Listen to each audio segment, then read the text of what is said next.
I just wanted to make this video because not everyone's experience with BRI shampoo, conditioner, hair care is the same, and most people love it right away. So you might have seen your friends commenting and saying, "Oh my gosh, the hair care, I love it, I love it, I love it." And then you try it and you're like, why didn't that happen for me? It must not work for me. But here's the thing. There are a lot of patterns that I've seen throughout the years of doing Labri, and it just the same things happen over and over and over. So I'm going to share some of those things with you, and hopefully we will make it work for you, because I was one of those people who did not love it right away. And I'm telling you, if I could just give my hair to you to feel through the screen, you would just be amazed that I went from literally using dandruff shampoo, dandruff everywhere here. I mean, you could have seen it if I still had it back like I did 5 years ago-ish. You would be able to see it from the screen. That's how bad it was. And so it has been so worth it to stick it out for me. And even just the softness and the shine and just how healthy it feels. I want that for everybody. And so I'm going to share what happened for me and why it happened for me and the patterns that I see when people use Labri shampoo. So the first pattern that I see is people who have used a dandruff shampoo for a very long time have the hardest transition. And here's why. A lot of the dandruff shampoos that are made have a super harsh ingredient in them called sodium lauryl sulfate. If you look it up online, many people will tell you how harsh it is, and some people will tell you it's no big deal. But I'll tell you, it's a big enough deal that whenever I wash my hands in something that has it, they immediately get my cuticles crack and bleed. It's pretty harsh, and it is what makes bubbles in most of our shampoos. And so when you use a shampoo that has that, especially the dandruff shampoos are made to almost like make your dandruff cling to your head so that it's not coming out. And unfortunately, that's disgusting.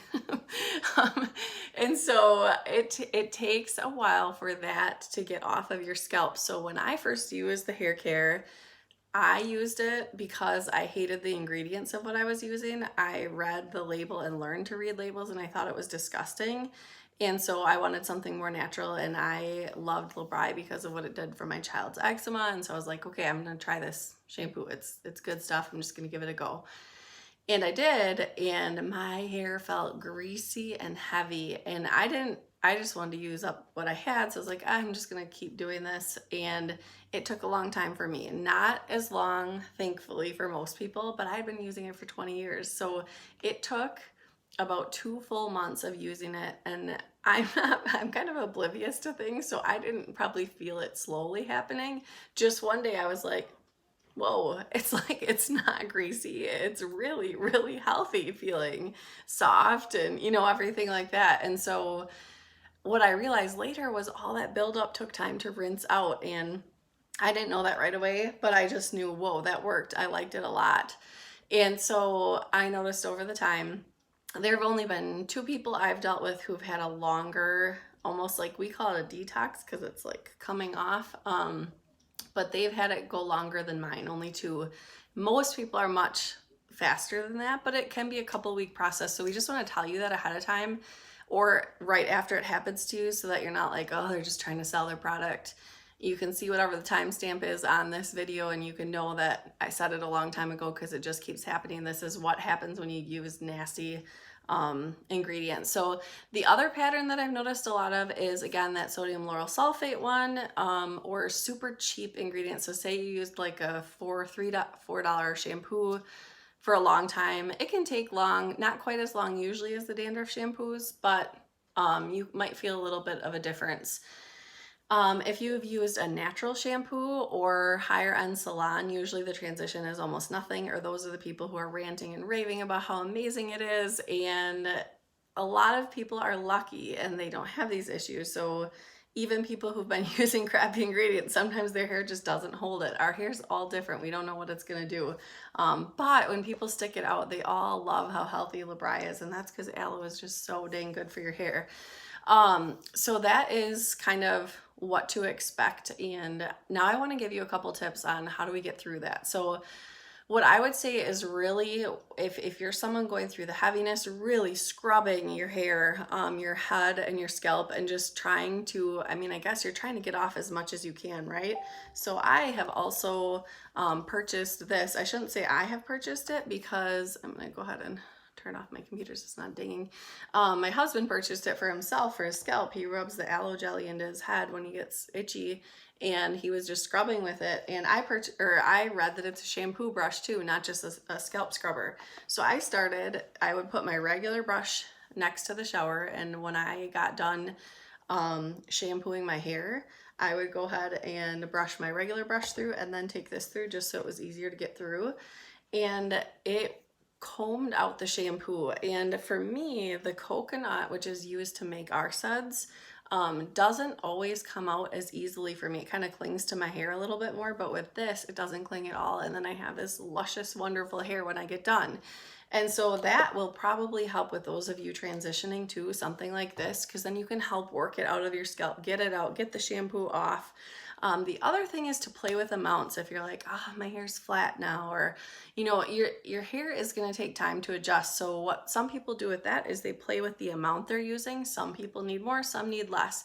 Most need a lot less than they use with their normal shampoo that they had been using. Most people can bring it down, and that does help with whatever they were feeling, whether it was some too light, some too heavy. Any hair care, you know, it's going to be an adjustment, but by playing with the amount they use, that helps. Some people hate in the beginning that they don't get as many suds as they want. I didn't way back in the day, but I get plenty now every time I wash. But a family member of mine says that for hers, her hair and head must get too oily. And so she first washes with about a quarter size. She's got about the same length hair as me. Washes with about a quarter size of her hair. And then she says that time it doesn't get super sudsy, but she cleans it and then she rinses it, and then she does only like a pea size. She says with the pea size, she gets suds like crazy. So now remember, those aren't from a harsh detergent like most of the other brands. Those are from coconut, and that's why it's a little bit different. It's not gonna, you know, it's not just frying your hair. It's an actual natural ingredient. So you're gonna have to learn to play with it. You're gonna have to learn, you know, how your body adjusts to that. So those are some hair tips. The other one is, if you use our hair mask, it is best if you can leave it in overnight. It's so good. So I wash and then I put it in, sleep all night, and then wake up, shampoo it out. Some people can get away with leaving it in as a curl cream. It's amazing. My hair would just be too heavy if I did that. But again, it's one of those things where you have to play and see what works best for your hair. I love using the aloe jelly as a gel or as an anti-frizz. So if I put it up here right now, I haven't done it today, but just take a little on my hands, get it wet, and just put it up here, it will keep the frizz down so my hair is not out of control. So those are some of my favorite tips, and I hope you learned something, and I hope that if you saw this and you're going through that transition, I hope you'll believe me and stick it out. The only people that we've seen that BRI just hasn't worked for, and I've never seen it, and I have lots of people on my team, and I've never seen it with any of our people that have stuck it out, but some people with like just sopping greasy hair, I guess sometimes it doesn't work for them, and that's according to our home office. They have some issues, but I've never seen it yet, so don't give up, and we would love to just hear from you if you're having any trouble. So go ahead and contact your consultant or me, and we'll help you get the results that you want.